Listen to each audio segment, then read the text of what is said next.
Hello, ladies and gentlemen, Mr. T here yet again, and yeah, I know, the yellow shirt. Now, the only reason I'm wearing the yellow shirt is because one of my friends at church actually made a comment about the yellow shirts, so I purposely put the yellow shirt on just to mess with them. I actually just changed. I have another shirt that I'm going to wear for the rest of the day. I just put this on just because.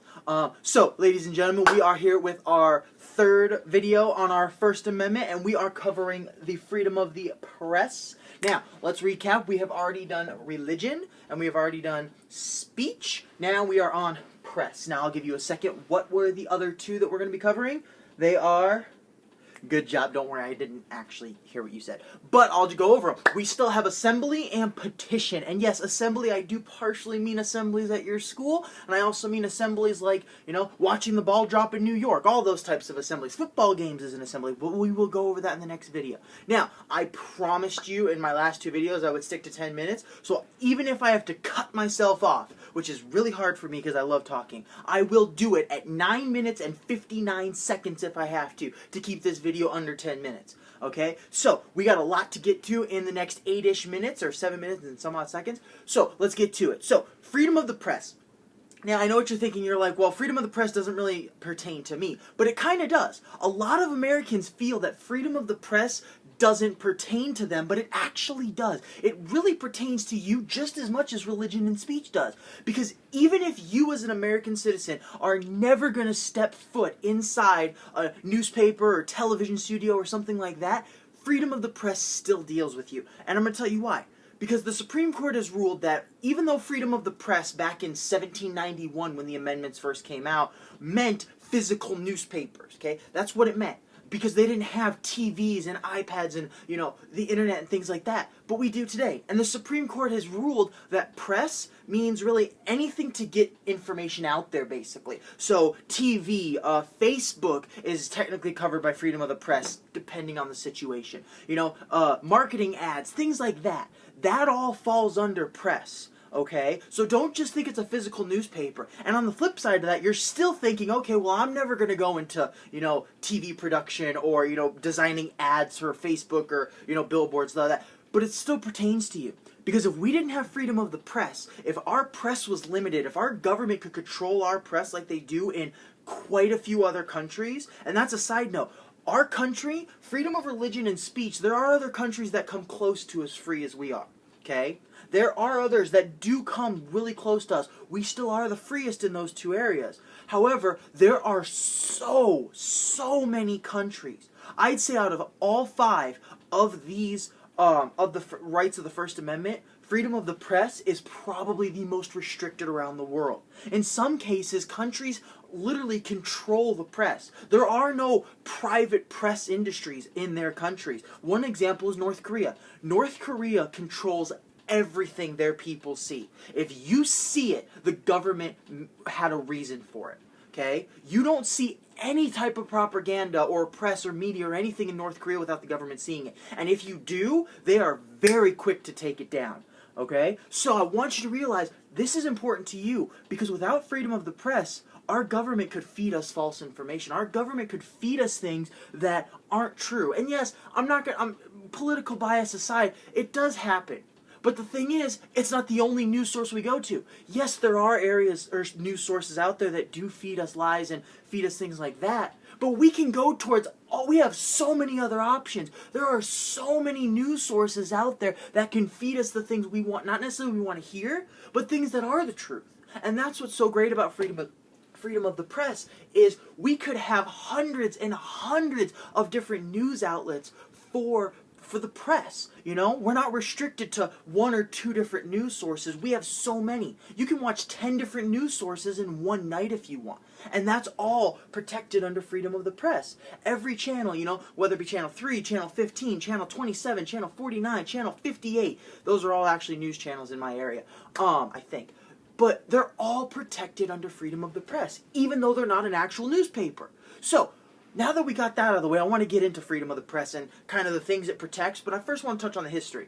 The freedom of the press in America, okay, in the colonies, before we became an actual country, when we were under British control in 1735, there was a court case called Rex v. Zanger. Okay, this wasn't a Supreme Court case. This was even before the U.S. even became a country, let alone. But this was 50 years before our revolution, 40 years before our revolution even started. Okay, and this gentleman named Zanger, he ran a newspaper. He was a German immigrant in the New England Territory area. I think it was New England, the New England Territory area. Can't remember the exact state or the exact colony at the time. But he started posting things, or it was New York. Yes, it was New York. He started posting things about the governor of New York, or the appointed leader of New York. Okay, and they were bad. However, they were all true. Okay, but here's the thing. Okay.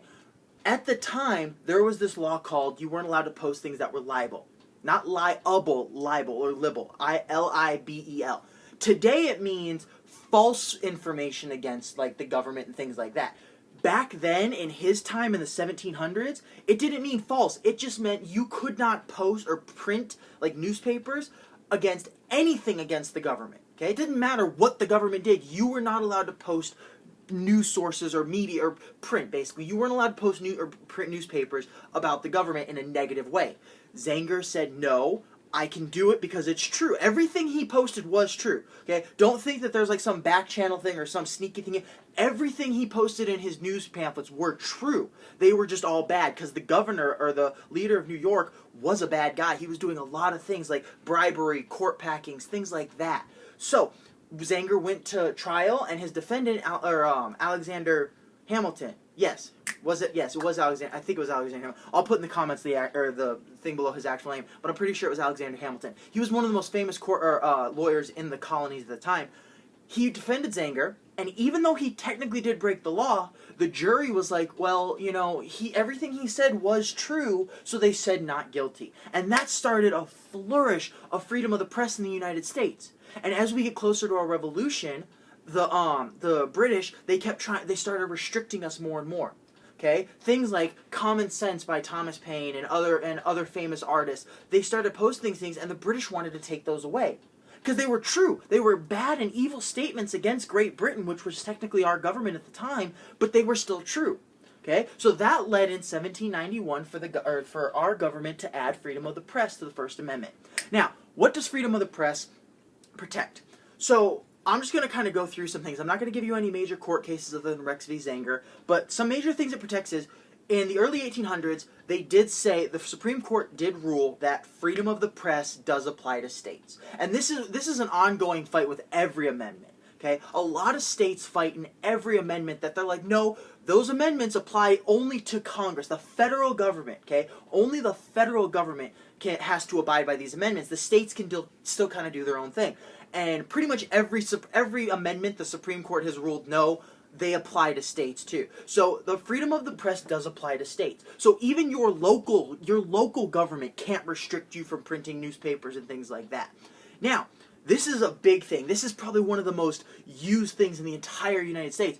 You can, I repeat, C-A-N, can print things or post things in the press that are negative against public figures, such as Obama, Hillary Clinton, Donald Trump, anyone. You can. Here's the trade-off. They have to be true. If you are posting that, there was a Supreme Court case that even said, even if you're doing it with malice, which means the attempt to like hurt them, not physically, but like you're doing it with the intent to hurt their reputation, you can still do it if it's true. You can't be posting lies about people and things like that to hurt their reputation. But if it is true, if the statement you post is true, you have the legal right under freedom of the press to post it, print it wherever, okay? Now, another major thing, okay, this really applies to the United States.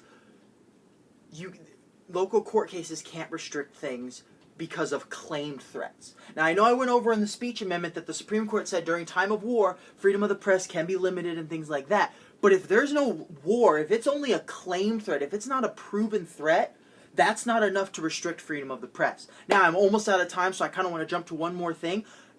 Dealing with schools. If you're in school newspaper, if you see a school newspaper, the Supreme Court did say that schools can censor or restrict certain things in a school newspaper, not because it's freedom of the press, but because the school newspaper is part of the curriculum, and the schools can can walk with the curriculum, okay? So I promised I'd do under the 10 minutes. Let's see if I can make it. I'll see you next time, ladies and gentlemen. Stick around for assembly. Oh, I went over the 10-minute mark, but I still stayed in 10 minutes. I haven't hit 11 minutes yet. So, like I said, you can say or post things that are true about public officials, even if it's mean or bad against them. Schools can restrict school newspapers.